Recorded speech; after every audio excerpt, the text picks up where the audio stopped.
Good morning. आशा है आप सब ठीक होंगे। आप लोगों का आज के इस सेशन में स्वागत है। हर बार की तरह आज भी हम लोग एक यूज़फुल टॉपिक पर चर्चा करेंगे। आज का टॉपिक है deduction under chapter 6 of income tax act, और इसे एटीसी में जो डिडक्शन मिलता है उसके बारे में हम लोग चर्चा करेंगे।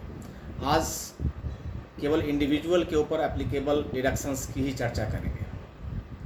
जनरली मैं देखता हूँ जो क्लाइंट के प्रॉब्लम्स होते हैं कि डिडक्शंस एटीसी में डिडक्शंस 1.5 लाख का है और भी कर दिया, क्योंकि उनको पता नहीं होता है कि कौन से डिडक्शंस किस चैप्टर में कितना मिलेगा। एलआईसी है, फिर पीपीएफ में जमा करवा दिया, इस तरह के प्रॉब्लम्स आते रहते हैं। तो मैंने सोचा कि आज हम लोग इस पर चर्चा करते हैं। आइए अब हम लोग करके देखते हैं कि कैसे डिडक्शन मिलेगा।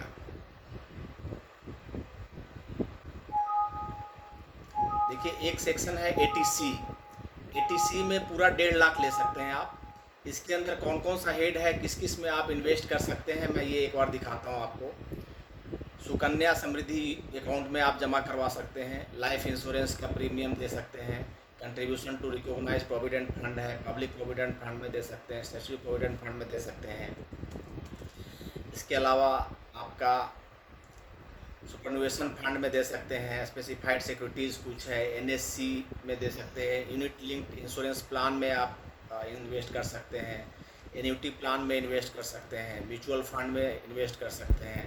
हाउसिंग लोन जो लिया हुआ है उसका रीपेमेंट जो करते हैं, प्रिंसिपल जो अमाउंट होता है उसका भी डिडक्शन एटीसी में मिलता है।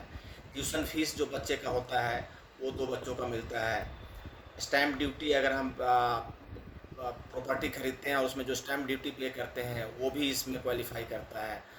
सब्सक्रिप्शन टू इक्विटी शेयर्स और डिवेंचर्स एलिजिबल इशू, कुछ एलिजिबल इशू गवर्नमेंट एलिजिबल करती है, उसमें कर सकते हैं। इंफ्रास्ट्रक्चर बॉन्ड खरीद सकते हैं, एलआईपी है, फिक्स डिपॉजिट भी कर सकते हैं नेशनलाइज बैंक में जो 5 साल के लिए होता है। ये एटीसी में है। इसमें एटीसी आपका है, फिर एटीसीसी है, एटीसीसी डी है, ये 3 और सेक्शन है।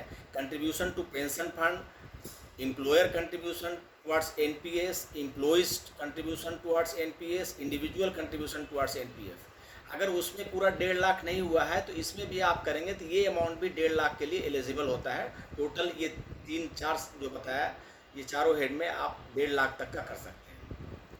एक सेक्शन है एटीसीसी डी 1B, इसमें individual contribution towards NPS, national pension scheme. इसमें 50,000 का एक्स्ट्रा डिडक्शन मिलता है। अगर इसमें आपने इन्वेस्ट किया हुआ है तो 50,000 का आपको एक्स्ट्रा डिडक्शन मिलेगा।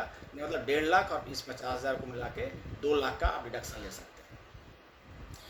इसके बाद आपको एक से डिडक्शन है एटीडी का।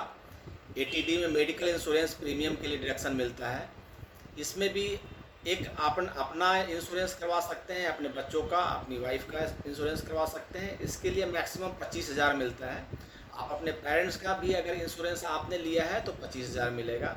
अगर आपके पेरेंट्स सुपर सीनियर या सुपर सीनियर हैं तो आपको 50,000 तक मिल सकता है। टोटल इसमें 80,000 तक का डिडक्शन आप लोग ले सकते हैं। इसके अलावा एटीडीडी भी अलाउ होता है इंडिविजुअल को। अगर मेडिकल ट्रीटमेंट आपने हैंडीकैप डिपेंडेंट का करवाया है तो इसमें डिडक्शन आपको मिलता है। एटीई एक डिडक्शन अवेलेबल है जो अपने बच्चों का के एजुकेशन के लिए या अपने हायर एजुकेशन के लिए आप लोन लेते हैं तो इंटरेस्ट जो पे करते हैं वो डिडक्शन इसमें अवेलेबल है। एक एटीई का डिडक्शन है। ये डिडक्शन एक रेसिडेंशियल प्रॉपर्टी है तो जो आपको हाउस प्रॉपर्टी में 2 लाख का आपको डिडक्शन मिलता है। उसके अलावा यहाँ पे डिडक्शन अवेलेबल है 50,000 का। ये सेक्शन बहुत कम लोग ध्यान में रखते हैं। ये 83 सेक्शन है, इसमें 50,000 का एक्स्ट्रा डिडक्शन मिलता है 2 लाख के अलावा। एक एटीडीडीबी भी इंडिविजुअल को मिलता है स्पेसिफाइड डिजीज़ के लिए। अगर कुछ है इसमें कुछ कंडीशंस होते हैं, हॉस्पिटल जो है वो एफिलिएटेड हो और वो जो डिजीज़ है वो स्पेसिफाइड डिजीज़ हो। अगर इसका डिडक्शन ले रहे हों तो आप हॉस्पिटल से सर्टिफिकेट ज़रूर ले लें। अगर गूगल में सर्च करेंगे तो आपको मिल जाएगा कौन से स्पेसिफाइड डिजीज़ हैं जो एटीडीडीबी में कवर होता है। ये डिडक्शन भी इंडिविजुअल्स को अवेलेबल है। एक ATG है, अगर डोनेशन हम लोग देते हैं तो उसके लिए ATG में डिडक्शन लेते हैं। अब ATG में भी 3 तरह के डिडक्शन है। एक कुछ डिडक्शन है जो 100% ATG में 100% डिडक्शन मिलता है। इसमें कुछ ही सेंट्रल गवर्नमेंट के हैं, जैसे अभी PM केयर फंड भी उसमें आ गया है। ये इनमें अगर आप करते हैं तो विदाउट कोई लिमिट 100% का डिडक्शन आपको मिल जाता है। इसमें ध्यान रखना है कि आपको डिडक्शन जो है 2000 तक आप कैश में कर सकते हैं। 2000 से ज़्यादा आपने डिडक्शन दिया हुआ है डोनेशन तो आपको चेक से करना है और उसका रिसिप्ट रखना है।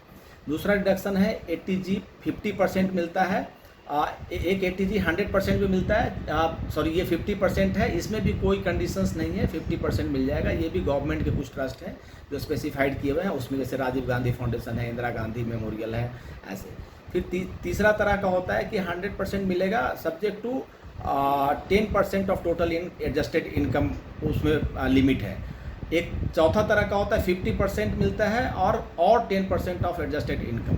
ये 4 तरह के डिडक्शन ATG में मिलते हैं, लेकिन इसमें ध्यान रखना है कि आपको उससे रिसीट ज़रूर लेना है। और अगर प्राइवेट ट्रस्ट को, प्राइवेट सोसाइटीज़ को आप डोनेशन दे रहे हैं जिसमें 100% और 50% वाला जो मैंने कंडीशन बताया, उसमें उसका ATG का और 12A का रजिस्ट्रेशन नंबर लिखा हुआ हो, रिसीट नंबर लिखा हुआ हो, डेट लिखा हुआ हो, सोसाइटी का नाम लिखा हुआ हो और साथ में चेक से उनको पेमेंट करना है। अगर कैश किया हो तो 2000 से ज़्यादा नहीं होना चाहिए। इसके अलावा एक ATGG का है, इसमें 60,000 तक का रिडक्शन मिलता है। ATGG जो ये है जिनको हाउस प्रॉपर्टी नहीं हाउस रेंट नहीं मिल रहा हो एम्प्लॉयर से, और जिनके पास अपना घर भी नहीं हो, किराए पे रहते हों और अपना कोई इनकम शो करते हों, जैसे सेल्फ एम्प्लॉयड हो या बिजनेस करते हों, तो उनके लिए ATGG है, रेंट पे करते हैं, उसका मैक्सिमम 60,000 तक का डिडक्शन इसमें मिलता है। इसके अलावा ATGG ये है जो साइंटिफिक रिसर्च के लिए, डेवलपमेंट के लिए है। और आपका एक है ATJJA, एम्प्लॉयर, ये इंडिविजुअल को नहीं मिलता, सॉरी। फिर आपका एक ATU है, अगर कोई हैंडीकैप्ड हो उनके लिए ATU का डिडक्शन मिलता है। कुछ और डिडक्शन है जिनके बारे में हम लोग डिस्कस करते हैं। ATGGB contribution by companies to political parties, ये इंडिविजुअल के लिए नहीं है। ये ATGGC है इंडिविजुअल के लिए, contribution by any person to political parties. Political parties को अगर हम लोग डोनेशन देते हैं तो ATGGC में उसका डिडक्शन मिल सकता है। इतने डिडक्शंस हैं। इसमें हम लोग को ध्यान रखना है कि कौन से डिडक्शन कहाँ मिलता है। और वैसे हम लोग को अगर सैलरी पैसा की बात करें तो कैश क्रंच होता है, तो ऐसा ना हो कि ATC का डिडक्शन 1.5 लाख के लेने के लिए हम लोगों का ऑलरेडी प्रोविडेंट फंड में पैसा कटा हुआ हो और हमने FD भी करवा दिया या PPF में पैसा जमा करवा दिया। तो ये ध्यान रखना है कि सब टोटल जो डिडक्शन है वो 1.5 लाख का ही है, और उस 1.5 लाख में बहुत सारे चीज़ें कवर होती है। मैंने अभी बताया, सुकन्या समृद्धि अकाउंट भी है, लाइफ इंश्योरेंस भी है, कंट्रीब्यूशन रिकॉग्नाइज फंड भी है, पब्लिक प्रोविडेंट फंड भी इसी में आता है, स्टैट्यूटरी प्रोविडेंट फंड भी आता है, बच्चों की फ़ीस भी इसी में आता है। तो इसमें ज़्यादा ध्यान रखने, क्योंकि मैं देखता हूँ कि इसमें ज़्यादा गलती लोग करते हैं कि ऑलरेडी 1.5 लाख हो रहा है फिर भी PPF में पैसा जमा करवा दिया। तो ये आपको ध्यान रखना है। हम लोगों ने डिडक्शंस के बारे में सारे इंपॉर्टेंट एस्पेक्ट्स को समझने की कोशिश की है। फिर भी कुछ रह गया हो तो आप कमेंट बॉक्स में लिख सकते हैं, मैं आपको प्रॉपर रिप्लाई देने की कोशिश करूँगा। मैं अपनी तरफ से पूरी कोशिश करता हूँ। अगर फिर भी कुछ रह जाए तो आप ज़रूर बताएं, जिससे मुझे और बेहतर करने की प्रेरणा मिलती रहे। अगर अभी तक आप लोगों ने मेरे चैनल को सब्सक्राइब नहीं किया है तो कृपया सब्सक्राइब करें और अपने दोस्तों के बीच शेयर करें, जिससे मैं उनसे भी रूबरू हो सकूं। आप इनकम टैक्स के लेटेस्ट केस लॉज और GST के अपडेट के लिए हमारे फेसबुक पेज BNB पे विजिट ज़रूर करें। धन्यवाद।